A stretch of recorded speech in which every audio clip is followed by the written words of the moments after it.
Hello, everyone. Good evening. This is the Black Diamond Call for Monday, the 26th of June, 2017. I am John Lavinia, your host, as I am each week here on the Black Diamond Call.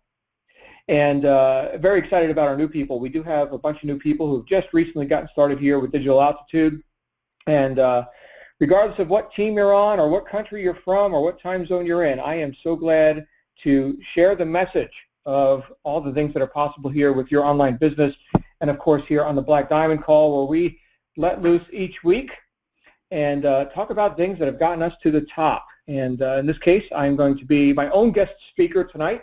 I was actually attempting to nail down one guy, one of our top earners here, who I've not heard back from yet today. He must be out living the lifestyle. But we are going to be having lots of different people that come out on this call and all of our calls, as you know, to share their insights. And of course, this call is similar in that way, but different in the way that we tend to not pull any punches on this call. We just kind of say it the way it is, and we do open it up at the end for questions and comments. So if you are tuning in live, we will have that session at the end. But essentially, the Black Diamond Call, for any of our new members here, is where we get to hear about the ideas and strategies that got us to the top, rather unfiltered. And this is something that I've been doing in various formats since 2003. So this is a bit of a tradition. So anyway, I want to welcome everybody. The rules are take what you like and leave the rest. You're going to hear my opinion on stuff, see how this works into your life and into your business, see how it's usable for you. And if it's not usable for you, then go use something else. But do something. That's the point, is do something with this data. Do something with this information. And of course, as I always say, if I say anything that offends you, you'll get over it. That's just our disclaimer. So that being said, we're going to get into our topic tonight. Let me welcome our guest speaker. Tonight we got John Lavinia. Hooray. Oh, thank you. Thank you for the introduction. Okay, cool.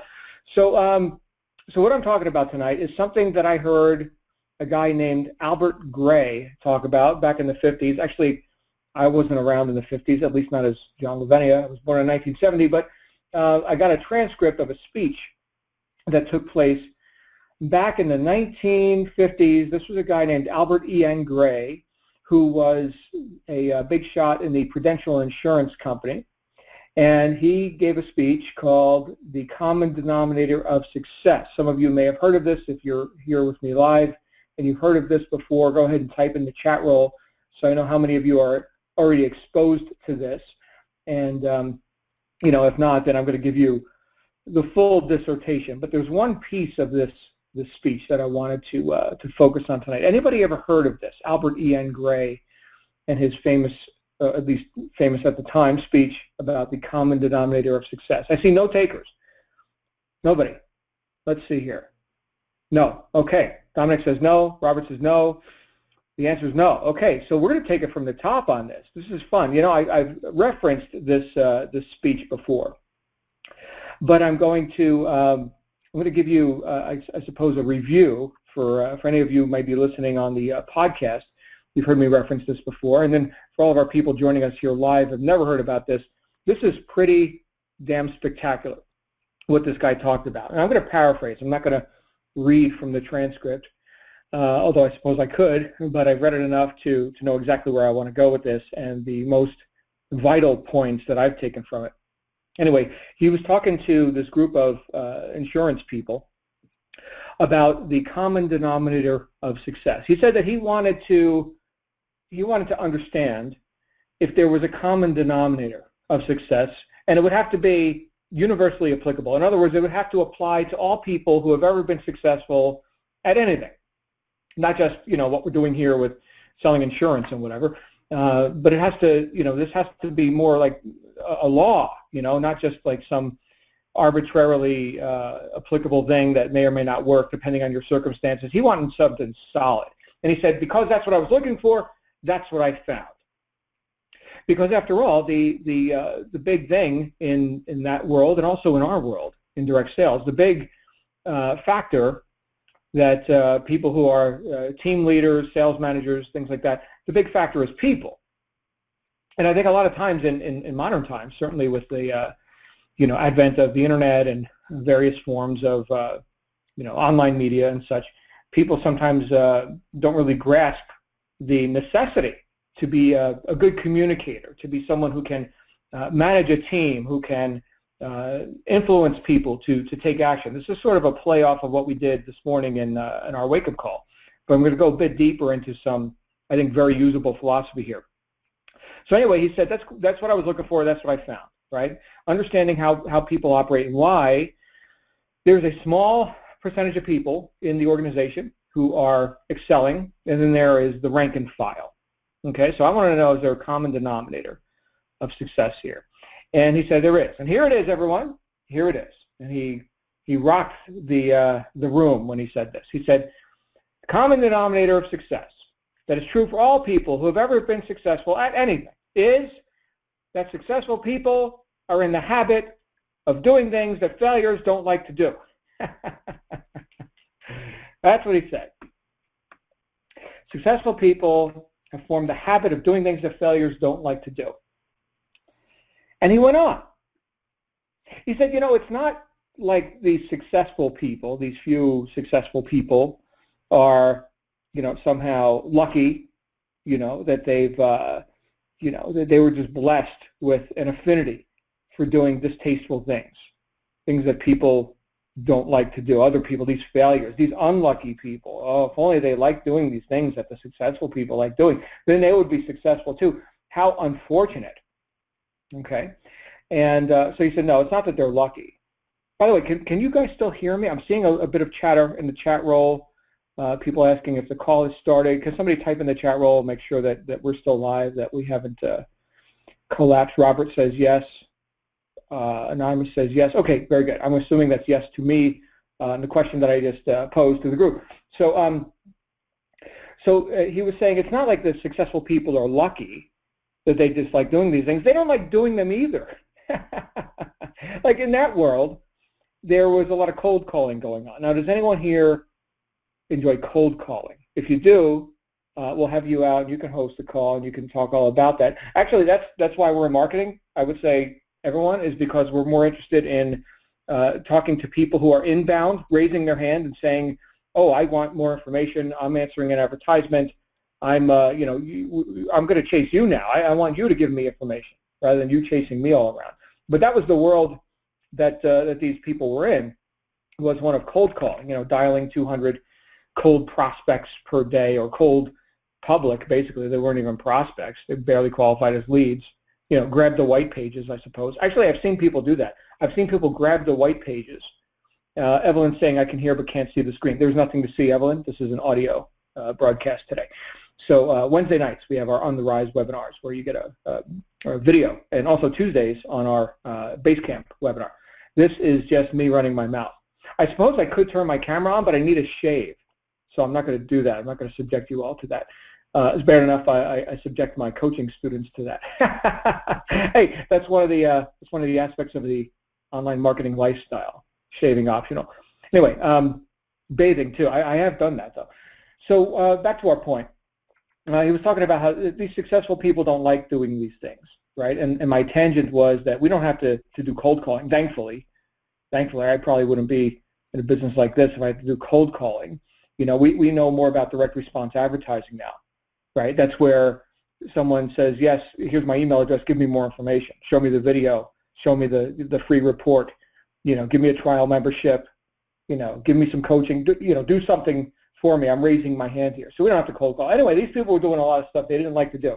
And his point was that successful people have formed the habit of doing these things even though they don't like doing them. Even though they don't like doing them. Why? Why would they do that? And he said the reason why is because they subordinate their preferences about pleasing methods or unpleasing methods. They subordinate that for pleasing results. Pleasing results are higher in the hierarchy of importances to these successful people. They are higher than whether or not they're enjoying the methods. Right? Think about that. So I want my goal. I've got this goal, you see, and the goal is to make $1 million, buy a Lamborghini, to do this and that and such and travel the world and whatever your goals happen to be.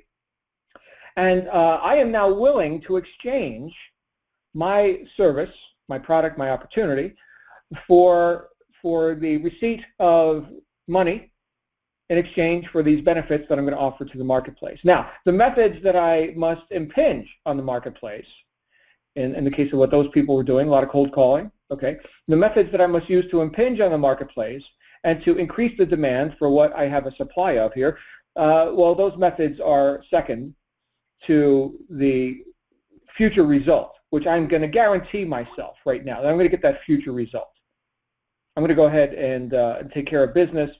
Oh, I don't like doing those things. Well, you know what? Nobody else likes doing those either. So, you know what? Let me do those things. Let me do those things. Let me pick up the phone. Let me, in our case, let me learn online marketing. Let me do email follow-ups. Let me go ahead and create ad campaigns and maybe videos and content. Some people like to blog. Some people like, search engine optimization. There's lots of different things you could do, and they all work. The point is that you're going to do them and that you have an interest in them, which means you've got an aptitude for that. This is something I wrote about in my first book. Interest renders aptitude. If you weren't interested, you wouldn't be here, right? If you weren't interested in the spoils of success, well, then you wouldn't be in a program that just reeks of success, like what we've got here, right? There's a lot of things you could do as a dilettante, as a weekender, as a hobbyist, which do not have nearly the magnitude of the results that we can have with something like what we've got here. Okay, so you opted for this. You obviously have an interest in this online marketing lifestyle and being a successful entrepreneur. Okay, and because you've got an interest in that, you've got an inborn aptitude to do that, right? You would not have an interest in something you didn't have an aptitude for. For example, and this is another example I gave in my first book, trigonometry. I dropped out of trigonometry when I was in high school. Why? I didn't have an aptitude for it. I didn't like it. And I've got a high IQ, but my goodness, I'm not interested in this. Like, when am I going to use this? When am I going to possibly use this? I'm not going to be doing trigonometry. I'm a bit of a wordsmith. I was even back then too. I was very much into language and communication, and didn't know it at the time, but sales, communicating with people, and understanding how the mind works, how my mind works. And this was kind of out of necessity too. I mean, I had an interest and an aptitude for that sort of thing because my life wasn't working, guys. I don't know how many of you know my story, but I was a troubled youth running the streets of New Jersey. My life was a wreck. I had to start learning something about the mind and how we get results and why I'm so pathetic, right? I had to learn about that stuff out of necessity. And so I was interested in it, and therefore I had an aptitude for it. Trigonometry, not so much, right? And guess what? Not interested, not good at it, dropped the class, done. Okay, other people, oh, they love it.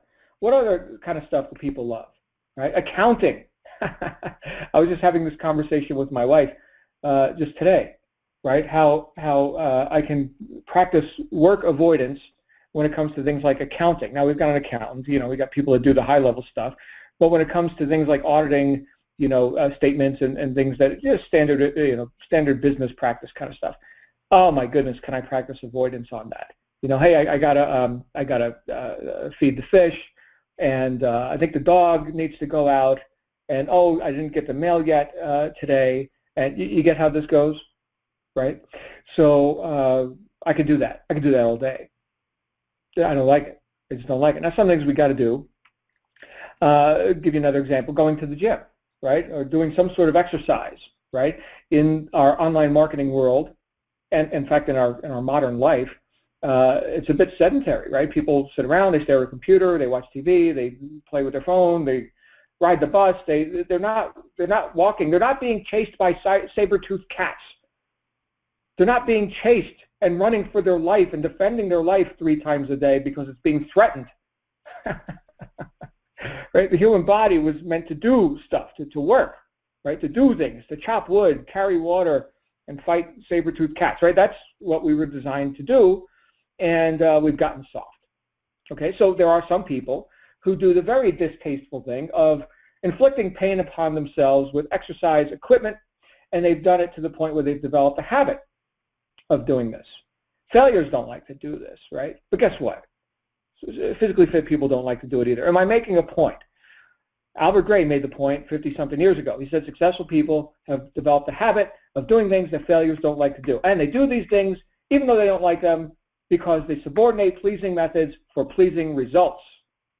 That's why we do these things. Now, you've already got a clue on what things you can and should be doing by the virtue of the fact that you're here in this environment, in this community. Okay?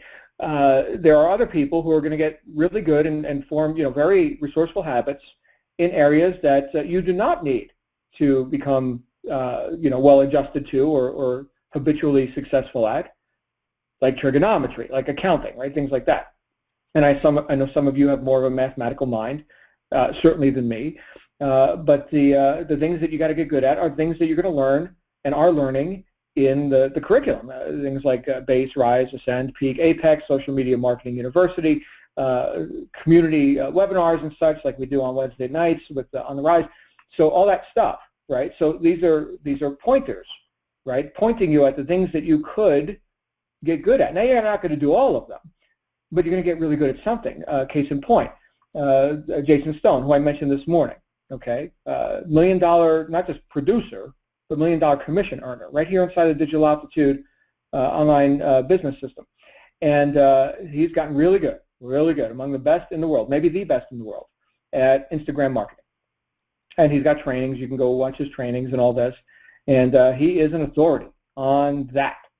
Does he know anything about blogging? I think not. Maybe he does. If we get him on this call maybe next week, he can talk more about his blogging experience. But as far as I know, no. Does he know anything about podcasting? No. In fact, the couple of times that we've had Jason on stage and on calls like this, he's been he's not an entertainer per se, right? Very knowledgeable with what he does, but he's not he's not really a performer, so to speak. And fine, you don't have to get good at everything, right? There are professional talkers in the community, like me. I could be the wordsmith. That's fine. But the idea here is that we get good at something. If I made a point, okay, good. So we're going to move on from that.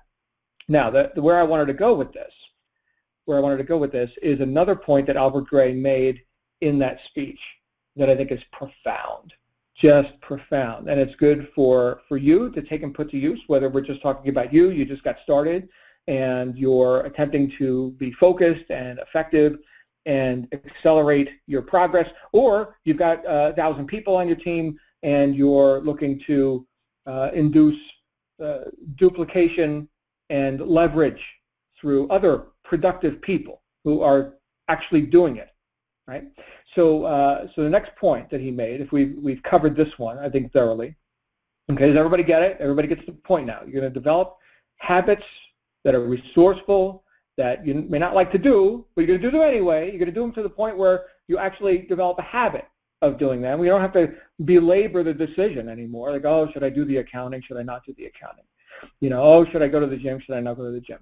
Right? You're going to get to the point where that decision's already made. There's no time spent in making that decision anymore. The decision's already made. You've developed a habit. You don't even think about that decision anymore. Okay, so that's where we're going with this, and that is what successful people do, according to Albert Gray. That is the common denominator of success. Develop the habit of doing things that failures don't like to do. He goes on. He talks about all you sales managers, all you marketing team leaders who are in a slump. Okay, apparently sales has been cyclical for a long time. It's not like every day is a constant up stat, right? We got up stats, we got down stats, we got trends. Right? These are statistics that we can look at, whether we're talking about how many leads you're bringing in, how many sales you've made, trial memberships, Rise, Ascend, Peak, Apex. There's statistics for all this stuff. And you can and should know them, right? If you're brand new, the first statistic would be leads. How many leads have you generated this day, this week, this month, right? That's a good metric for you to understand. Okay, and so then you can see trends, up trends and down trends, and that's all just very simple statistics. And so what he said is, now all you sales managers here, if you're experiencing a slump, like if your team is not producing to the extent that you think they should. He said, don't precipitate competition. You're not going to bludgeon people or get them to work by force or by creating some sort of a competitive environment where it's one versus the other. I mean, sales contests are good, and prizes and all that. We do that here in DA. That's very nice. Last one, Michael Force gave away Tesla and motorcycles and all this other great stuff. Very nice. Okay, so that's fun. Games are good. Okay, we like games. We like playing games, don't we? Yeah, of course. So we can have games, but to get people out of a slump, he said, here's what you do: get them refocused on purpose. If your mission is to increase production, right, as the team leader, the sales manager, the organizational exec, whatever, get people refocused on their purpose. Why are we here, everybody? That's the question. Why are we here?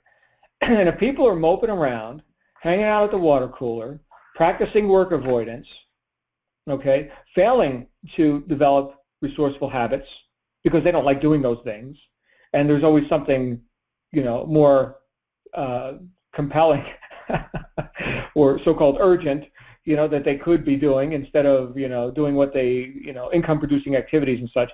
The thing to do to get out of a slump is to refocus on purpose and to re-indoctrinate and re-enroll people into that purpose, and then production will take care of itself. And this is the original idea I wanted to go here with tonight, but since none of you have heard this speech before, by the way, you can download a transcript of it. Just, I guess, Google Albert E. N. Gray, G-R-A-Y, Albert E. N. Gray, and the speech was The Common Denominator of Success. And you can download a transcript. That's how I got it, right? I mean, we got the internet now, this internet thingy. We can find stuff. And, but this whole idea of getting out of a slump. Okay, now, if you're brand new and you're just starting your marketing, then you don't need to get out of a slump, okay? You are in a state of what we would call non-existence as far as marketing stats are concerned. Non-existent. So your main mission now is to start marketing. In other words, to set up some communication lines or channels and to get in communication with people, make yourself known in the marketplace. Yes, that is your first order of business. And prepare to deliver. That's it. That's what you want to do. You want to prepare to deliver. And who are you going to deliver to? These people you are making yourself known to. Right? So this is the first stage of climbing out of this non-existent state as you relate to the marketplace, or as the marketplace relates to you. Bob who? I have no idea. Karen's asking, what's the book's title? It's not a book, Karen. It's just a transcript of a speech. It was called The Common Denominator of Success by Albert E. N. Gray. And that was the 1950s. Anyway, so you don't have to get out of a slump. However, you still have to start forming the habits of doing things that failures don't like to do. What are these habits? Well, again, we've got pointers. We've got things that point to you to these habits. Okay, and when you start considering, and if you're just like right now, you're just going through training, and you're starting to consider, what methods would I like to employ? What would I like to do in terms of my marketing? When you start considering these things, you'll find that there's one or two things that you feel you've got a natural tendency for, a proclivity is what the word would be, a proclivity for doing these things. Okay, we're going to expand our vocabulary tonight. I've got a proclivity for video marketing. I just love to run my mouth in front of a video camera. Man, I turn on my iPhone and it is just effortless, right? I can just give me a mic and a camera lens, and man, oh man, I am ready to create some content. Now, does that sound like you? Well, great. Then go through the training on video marketing, which you'll find in your Aspire system. Of course, you must have already been through all the coaching, the 18 steps, the business plans, and all that. Okay, and then you get into that, because that's more of the doing part of the business. But everything that leads up to that, right? If you're brand new here, you're going through the Aspire steps. You're in the right place. That's great. We're working on foundational stuff. Being, right? Who are you in this whole repertoire? Who are you in this whole organization here? That's what we got to define first. The great philosopher Goethe said one must be something in order to do something. So that's fine. We're going to start with who you are and what you want, right? And then from there, it sounds like a simple question. Excuse me. Sounds like a simple question. What do you want? It's actually a very profound question. A lot of people have a hard time coming up with solid answers to that. So we got to make sure we know what you want. You got to make sure that you know what you want. And so that once we've done that, okay, then we can get into what do we do to get what we want. But the point here is that you're going to have a proclivity for something. Okay, and it may or may not be video. Maybe that doesn't sound like you. Oh my goodness, me talking to a camera. What am I going to talk about? I don't know. Do I look like an idiot? Is my makeup right? And my makeup's always right, by the way, just in case you're wondering. But I don't know. This sounds terrible. I'd much rather tweet. I can do like 15 tweets a day. My goodness, I can tweet up the world. I can tweet this and that. Obviously, I don't know anything about Twitter. I have an account. I think I logged into it last year or the year before, but obviously I'm not a tweeter. Okay, I do not have a proclivity for tweeting 100 characters or whatever it is, and giving links ad infinitum. Other people love doing that stuff, right? Keep the conversation brief, right? 128 characters or something, and 140, something like that. You'll learn brevity doing that. Not for the professional talker, not for the author, right? Okay, now I'm going to write. Okay, so when I do that, that's like an event. That's an event. Okay, that's not me tweeting. Okay, that's an event. So different strokes, right, for different people. The point is to pick something and to do it to the extent where you form a habit. People who are professional Twitter marketers, they're not tweeting once a week. Okay, in fact, we've got some stuff on Twitter here inside DA. You can learn about that, certainly through Social Media Marketing University as well, and which all of our RISE members have access to. Okay, so if you got RISE and you've been through all the steps, you get free access to that. That's, by the way, for those of you who are brand new and don't even know what that is, who don't have your RISE program yet, oh my goodness, that is college-accredited social media consultancy training. This is high-end. Okay, so if you're interested in college credits, which you may or may not be interested in, you get those too. Right, so that's that program, and they've never aligned with a direct sales company before until Digital Altitude.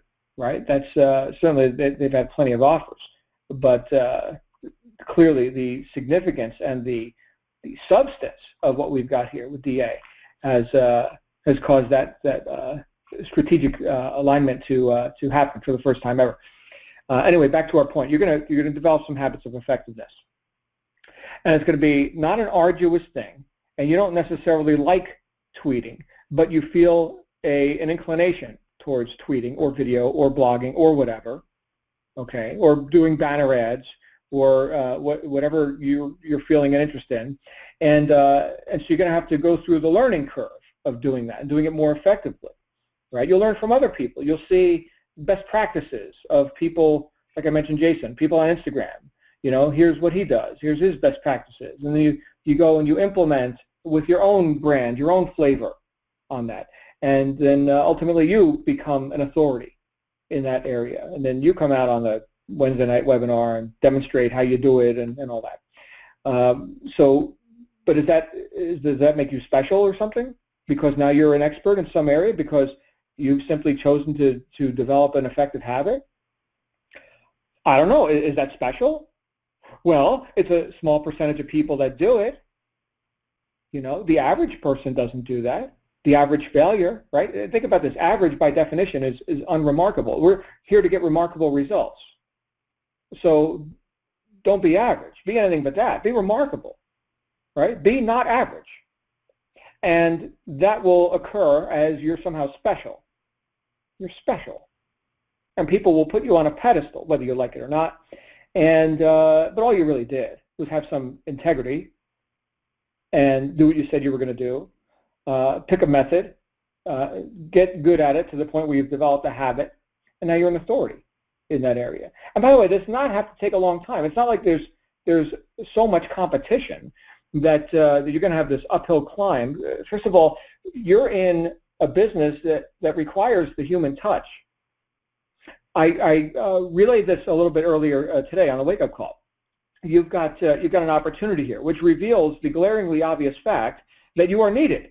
If you were not needed, there would be no opportunity here for you. So there's something about an individual or a personal touch that is necessary in this whole marketing, top-tier direct sales world, right? Otherwise, you wouldn't be needed.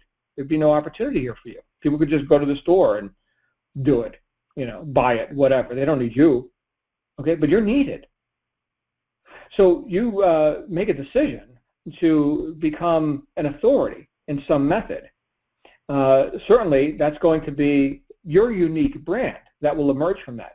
That's not something that can be easily copied, right? In fact, Ralph Waldo Emerson, another great philosopher, said, envy is ignorance, imitation is suicide. So there are people, probably right now, there are people who are trying to imitate top earners in this or other programs and attempting to, I'm sure there are people right now who are attempting to be John Lavenio, right? And to write like I do and to speak like I do and do the things that I do. And, well, I've heard it before. I've heard it from people who said, you know what, I just dropped the act. I stopped pretending and I started being myself, and man, things started opening up. I thought I wanted to be, just like so-and-so or just like you, John. And then I realized, my audience is different. And they're really, liking my stuff. But for as long as I was pretending, my goodness, I was killing myself. And it was arduous and it was hard and it didn't work. It sucked. Okay, now I'm being myself and I'm attracting the ideal target audience, right? So consider that. Consider that. You've got something unique and that can't be competed with directly if you develop it, right? If you reach, right? Reach for your goal and reach into the marketplace to fulfill that goal through whatever communication channels that you choose to develop habits of effectiveness with. So right there's a key. Okay, back to the original point, successful people are in the habit of doing things that failures don't like to do. And the secondary point, actually the tertiary point, the secondary point was we don't like doing them anyway, we just do them anyway. We don't like doing them either, we just do them anyway. The third point, and the one that I'm focused on here, is focusing on your purpose. So, and to that end, if you're brand new here, your purpose should be pretty fresh in your mind. Now, maybe you're just discovering that. Maybe you've just met people who, for the first time, are asking you, what do you want? That big question, right? What do you want? What is your goal? And for the first time, you're experiencing communication with somebody who is not antagonistic to that goal or is going to invalidate those goals and purposes because they feel threatened by you. I mean, who are you to make $10,000, $20,000 a month? No, we're here to validate that. Please, go make a pile of money. Go make $1 million a month, please. Right? Does your success story help all of us? Absolutely it does. Does it help the person who right now is working a job and they're just wondering if success is even possible? I'll tell you what, my friends, you'll never help the poor by being one of them. Go make a pile of money. Go make a spectacle of yourself. Please. Right? Everyone here is going to validate and endorse your goals, your purposes, and that may be something new for you, especially if you've been in an environment which has been chronically antagonistic to your goals, right? People feeling threatened by you reaching above mediocrity. How dare you make us all look bad like that, not good enough for you or something. People, what people tend to do is they tend to read their autobiography into other people's lives, right? So like because you've got motivation, right, and they don't, you're breaking the social agreement which they've gone into agreement with, and you apparently are disagreeing with, and that agreement is that we can all be mediocre together and have this tacit consent, which means an unspoken agreement here, where I won't hold you to account for your mediocrity as long as you don't hold me to account for mine. And here you go, climbing out of the crab bucket, right? Like the proverbial crabs in the bucket. Anybody who's never seen crabs in a bucket, I grew up on the East Coast. We used to pull crabs out of the bay, Barnegat Bay in New Jersey. We'd go get crabs, and kind of crabs you eat. And we would get them and put them in a bucket, and like a bushel, like a wooden or wicker bushel, and they could climb out. You see, but if you have one, they can climb out. But if you got more than one in there, so you got to have at least two. And then they claw onto each other, and they pull themselves back in. I would cover them anyway because I have seen a crab bite somebody, and it's a bloody mess. But the idea here is that the whole crabs in the bucket metaphor. You're climbing out of the bucket. You're breaking the social norms, and we're endorsing that. I'm endorsing that right now. I'm here to validate your goals and tell you, yes, let's get that done. In fact, can I help? Can I help you do that? Can we all help you do that? My goodness, why do we host these calls every day, except on weekends, right? Why do we do this, right? Is it because I like to hear myself talk? Sometimes, I guess I do, but talk to myself sometimes. But no, I like to deliver value in the marketplace, and I've developed a habit of doing that. This is just my communication channel to do that as it relates to this community. Okay, so what can you do? What can you do? Do it based on purpose. There's the point Albert Gray was making. So you got these people walking around in a slump. Their production is down. Okay, it's not time to crack the whip. It's time to rally the troops and say, ladies and gentlemen, why are we here? And I want you to think about this as it relates to this particular opportunity. Why are we here? Are you here to make money? Yes, of course you're here to make money. That's fine. And I know we can go on a philosophical tangent here where we can talk about, we're providing service, and, the main focus of your goals shouldn't be the money. And yes, I get all that. And as a person who has studied philosophy for 30 years, I could talk ad infinitum about that. But unapologetically, yes, we're here to make money, of course. But the route to getting to the money has to be the purpose. Now, there's a couple of purposes that you could put your attention on. One, I would say, would be internal, and one would be external. Internal to you and external to not you. The internal one would be the answer to the question, what do you want? And now we've identified goals, and now we've identified, in this case, experiences that you want to have. I want to have the experience of owning and driving the BMW 7 Series, black with gray leather and, the wood steering wheel and blah, blah, blah, whatever you want, okay? So that would be a goal, and that is a milestone on the route to you being purposeful and living the lifestyle that you choose to live for yourself, your family, right? So that's just one experience that you could have. Okay, now, does that require money? Here's where we get into the make money part. Yes, guess what? It requires money. Auto manufacturers and dealers accept money in exchange for you having the experience of owning and driving this car. So again, unapologetically, we're going to make some money. So that is also a purposeful thing. Driving the car is a purposeful thing. Okay, you're here to enjoy life, right? That's a purposeful thing. You're here to have the experience, a deliberately chosen experience, self-determined by you, and not dictated by some corporate agenda or boss or whatever, right? You get to have goals and fulfill those goals. That is a very purposeful thing.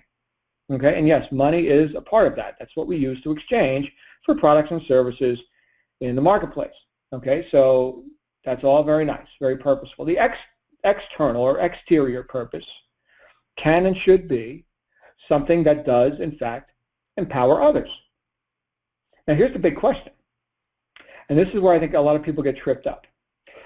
You getting the BMW or the Maserati or whatever you want, right, or having the experience of the abundant lifestyle, the nice house, the trips, the vacations, whatever you want to experience. Does that serve the marketplace? Yes or no? In fact, you could type in the chat roll, does that serve the marketplace? You being successful, you driving Lamborghinis, does that serve others who are not you? Yes or no? Nobody's answering. It's like a trick question. A trick question here. Karen says, no, that satisfied me. Teresa, Karen, no. Lynn, yes, somewhat. Stephanie, yes. Okay, so we got 50-50 split here. Rebecca, yes. All right, the scales are tilting toward yes. Okay, here's where we're going to go. Okay, yes, overwhelming yeses now. Okay, here's where we're going with this. The answer is yes, and here's why. Oh, I'm just some guy working a job. I don't know. I mean, it sucks and all, but you know, it's my lot in life. And you know, I'm just like all these other people. There's the tacit consent again, right? I'm just like all these other people who know their limitations. You know, I'm just going to stay in line like a good cow on the pasture and wait for the slaughter. Okay? And I'm going to drive my broke mobile home after work, and I'm going to, you know, go watch TV. But what happened today? What happened today, I was sitting at this traffic light, and I saw this rich bastard in their BMW. And they waved at me. They seemed happy. You know, I looked at them in judgment, and they just kind of, you know, looked back, you know, peace symbol, hey, hope you're having a great day, whatever. Maybe rich people aren't all bad. You know, maybe this person knows something. And, you know, I saw their personalized license plate, which had, you know, this thing on it. I wonder if there's a .com with that. And they go to the .com and they see your, you know, and I'm just making this up as I go. I don't know that you got a personalized license plate with your website on it. But my goodness, people paper up their cars with all these stickers and stuff. I don't, but some people do. You can advertise, right? A company vehicle, right? You got to have, you can have your, you know, your company branding all over it if you like. You know, what was the one that was very popular for a while? Lose weight now, ask me how, something like that. So, so yeah, so now you've just impinged on someone. You didn't even expect to do it, but you just showed up as an example, and this is a very thin one, okay? But you just showed up as an example of not only abundance, but of, you know, perhaps accessibility. But maybe I could have that too. And then right there, as soon as you demonstrate an example of someone, you know, having the experience that another person wants to have but has been denying themselves. Keep in mind, there's no victims here, only volunteers.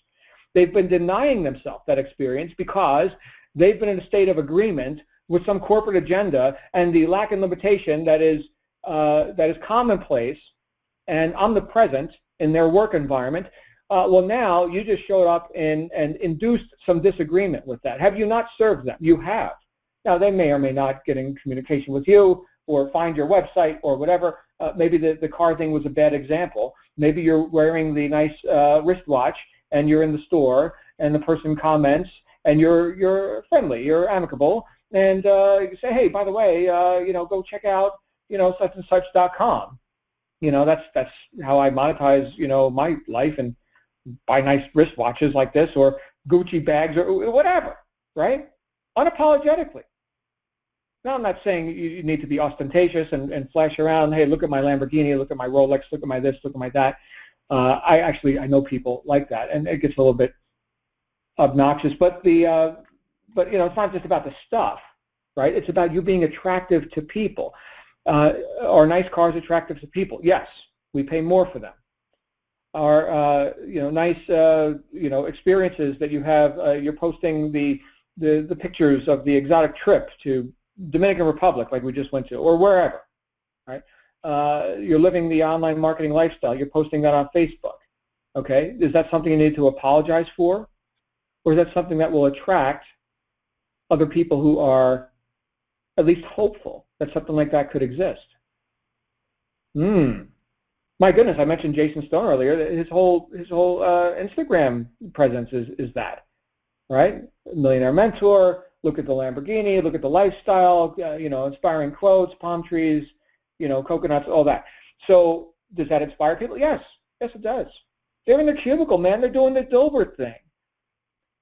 And if they see that and start to have at least some hope that maybe that could be possible for them too, now you've just done a service. Now you've just given the crab in the bucket the idea that there's something outside of the bucket and that it is real.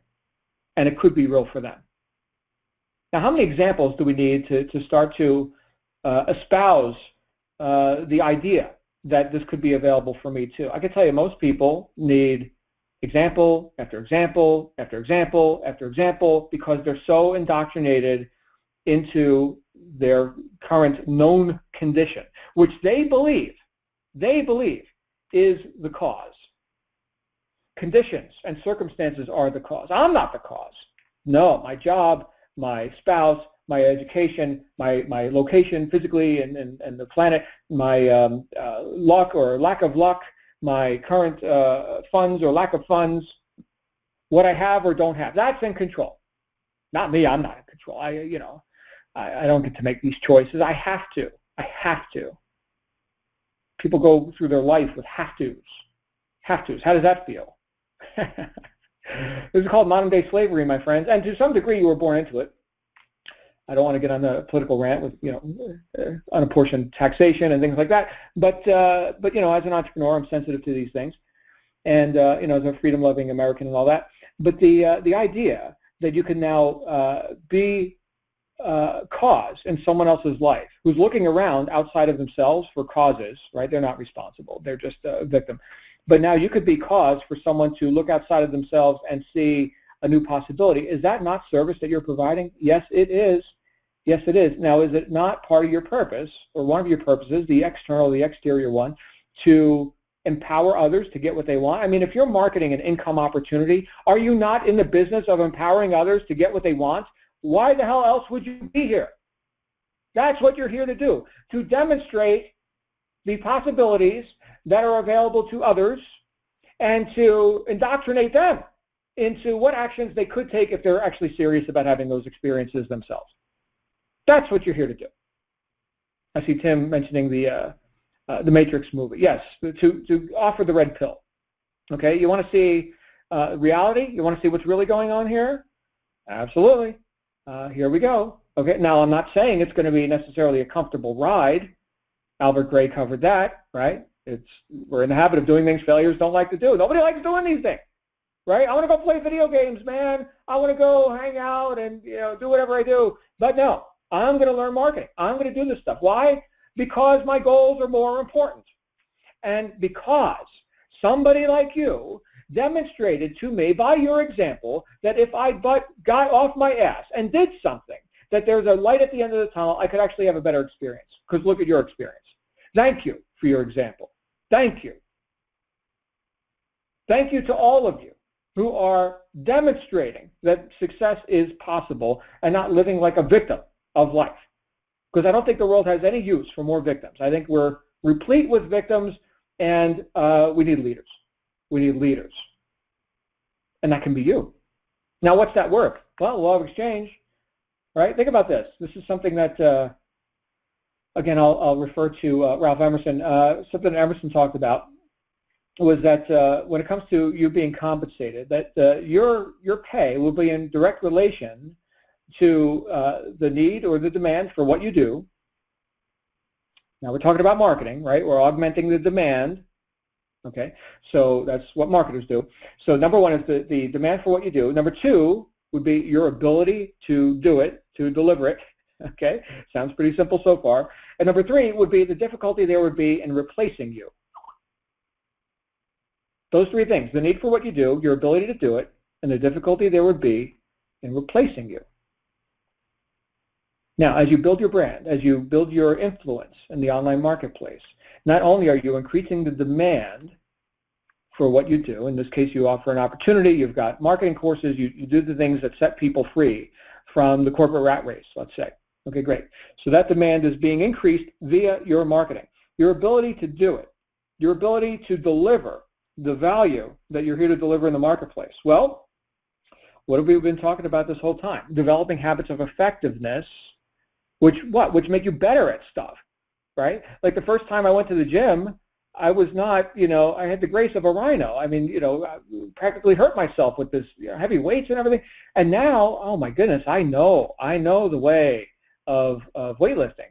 And so that is something that you get good at, right? You get better. So your ability to do it. Same with marketing, same with things that are much more subjective than, lifting heavy pieces of iron. Okay, but still, it's still valid, right? You brush your teeth. with your right hand, I'm guessing. Even lefties typically brush their teeth with their right hand, which is an interesting phenomenon. But try using your other hand sometimes. See how good you hit those teeth with your other hand. Do that tonight. Do that tonight. I'm going to do that right after I shave. I am going to shave. But do that tonight. Brush your teeth with the opposite hand and see how you do. Okay, so the right hand, or whichever one you typically use, that's a, you've got a habit there, and it's better. The right hand is just better at that stuff, right? Same with a fork and knife. Switch sides with your fork and knife. Okay, so when you develop habits, you get good at stuff. Okay, so that's the second thing, your ability to deliver. And then the third thing is the difficulty there would be in replacing you. Now, are most people leaders or followers? Most people are followers. Okay, are most people victors or victims? Most people are victims, right? They're succumbing to their lot in life. How difficult is it to replace a real leader in the marketplace? Very difficult. Very difficult. See how important you are now? Not just to yourself and your internal purposes, but to the external purpose of affecting others positively in your time here that you've got. I mean, this is why you're here. You're here to have some benefit in the marketplace, to deliver. Okay? And when you do that diligently, not only do you get really good at it, but you have very, very little competition, and certainly no competition for you as an individual because of your unique talents and abilities. Nobody makes that YouTube video like you do. Nobody runs that podcast like you do, does the tweets like you do, the Instagram channel like you do.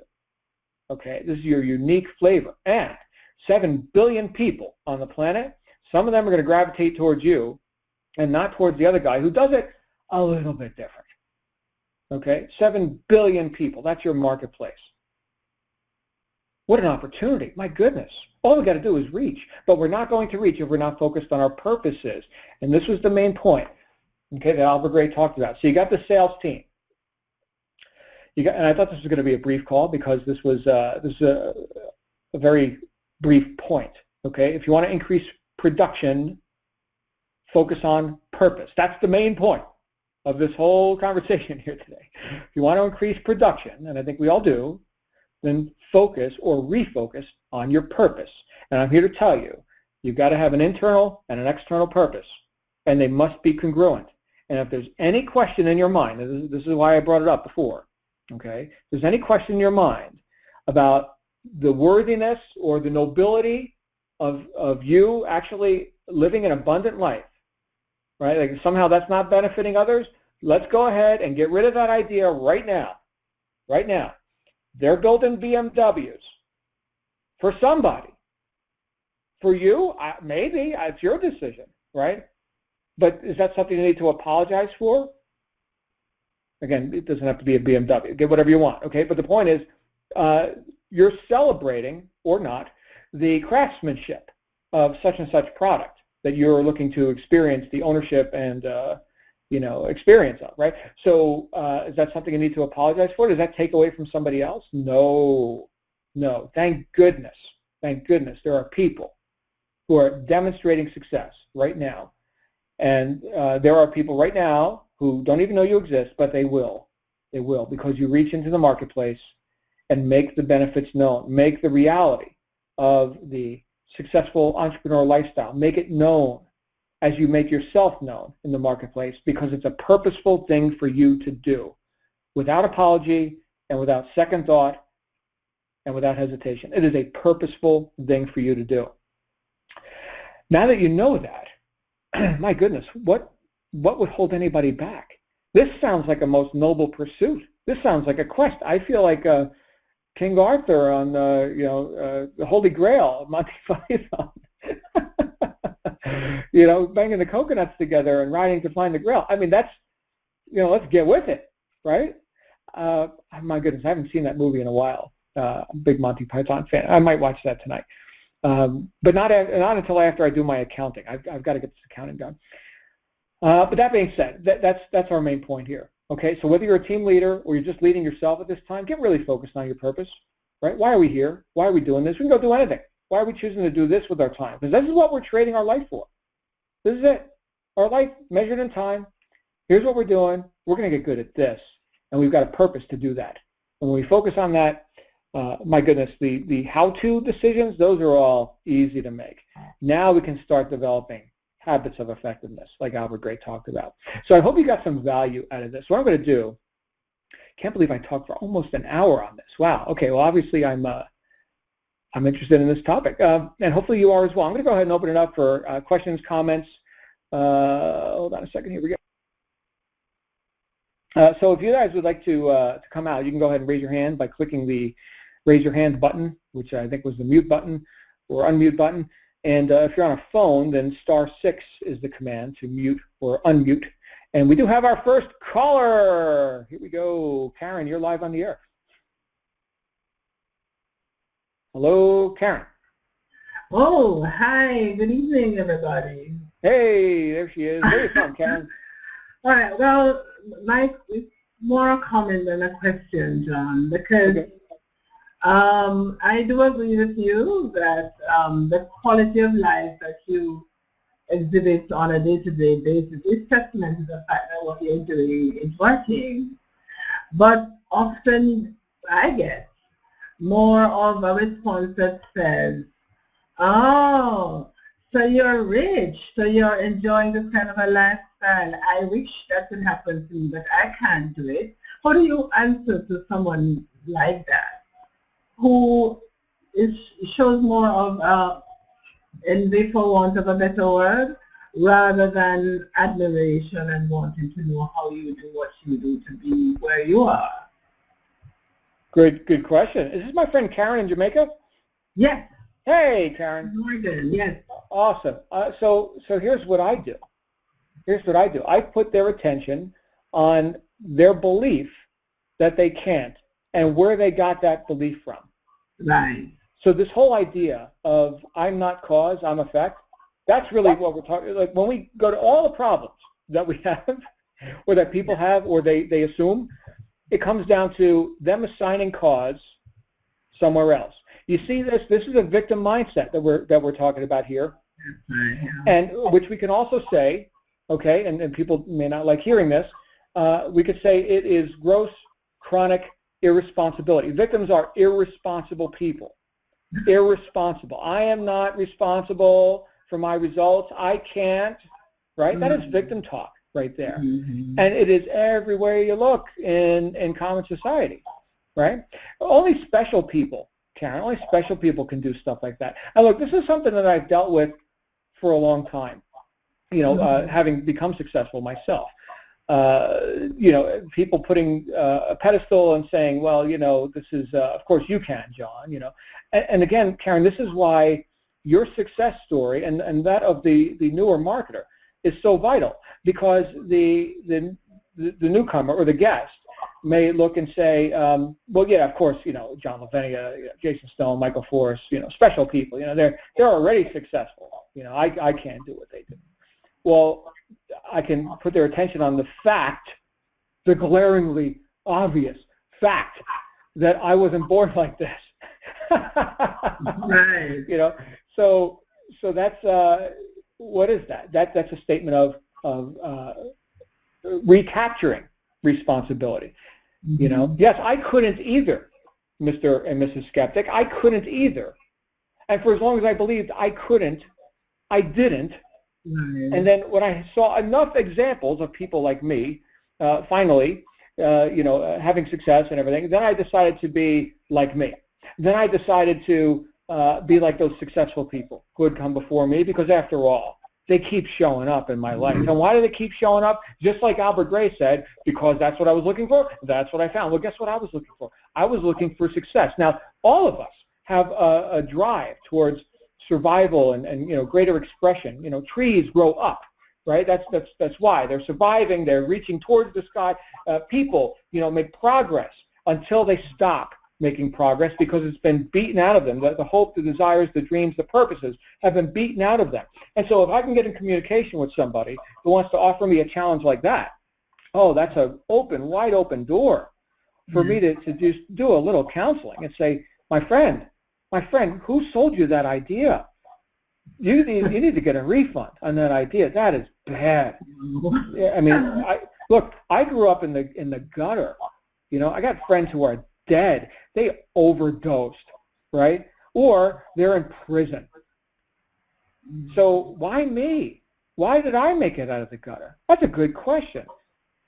So you see, this whole idea of telling stories that can prove your point, kind of like a parable, right? You can get into a parable of, just something from your life or from one of the successful people that you're modeling here in the community. You can get into a story which disproves and disabuses the erroneous belief from that person who is instantly and automatically, without thought, disqualifying themselves. Because if they were thinking, then they would see, oh my goodness, we've got more similarities than we have differences, right? And in your case, you've got, and I don't know what, geographically or where these people are coming from that may offer you such a challenge, but I can tell you that all throughout the world there are, sections of poverty, and there's sections of abundance and all this. And so regardless of the geographic location that we're talking about, because I do hear this a lot from people who are outside of the United States, and other, places where commercialism seems, more obvious, like you might hear this, like perhaps in a farming community or something where it's, we're just chopping wood and carrying water and things like that. What do I have used for a BMW? Again, instantly disqualifying ourselves from the experiences we would want to have because people around here don't do that. So I think that may be a part of it. But the point is that you can use your stories however they relate. Like I already mentioned to you, the streets of New Jersey. I don't know if you've ever been to New Jersey or seen some of the cities there, urban decay and things like this. But okay, so that is something which would be a graphic picture that would instantly disprove that I was somehow special. When I got started on my path of self-discovery and self-actualization or whatever. So that's sort of a story, right? Which I already told on this call. Okay, a very brief version of it, but I think that right there takes care of such assumptions, because that's what all they are, is assumptions. And the first rule of business is assume nothing. Assume nothing. So we got to get people off of that right there. And then now they've at least got a shot, if they're but willing to go for what they want, which assumes they know what they want, which again is not a good assumption. So if you can get into communication with people about what they want and how there is really a light at the end of the tunnel, look at this example, look at that example, look at that example, and look at the humble beginnings. That's why your testimonial is so important. So important. People got to be able to relate. And you know what, Karen? I know this is a long answer, but there are people who will hear me and say, "Oh, I don't like that John Lavenia guy. He's some Italian from New Jersey, and his hair is brown, and well, blah blah blah blah." Right? But Karen, Karen, and she's great. I love Karen. Well, now the Karen, and I hear about her. You see, now maybe this is a good thing. I don't care for that John Lavenia guy, but Karen. Okay, fine. Go buy it from Karen then, please. Okay. All right. I hope that helps you out, my friend. Does that work for you? Yeah, that's a good one for me, John. Yeah, this is a good call, actually. Very good. Well, I'm so glad you're here. Thank you for coming out here. I don't see anybody else with their hand up. So last call. Anybody else want to come on out on the call and say hi? And any questions, comments, feedback, ideas?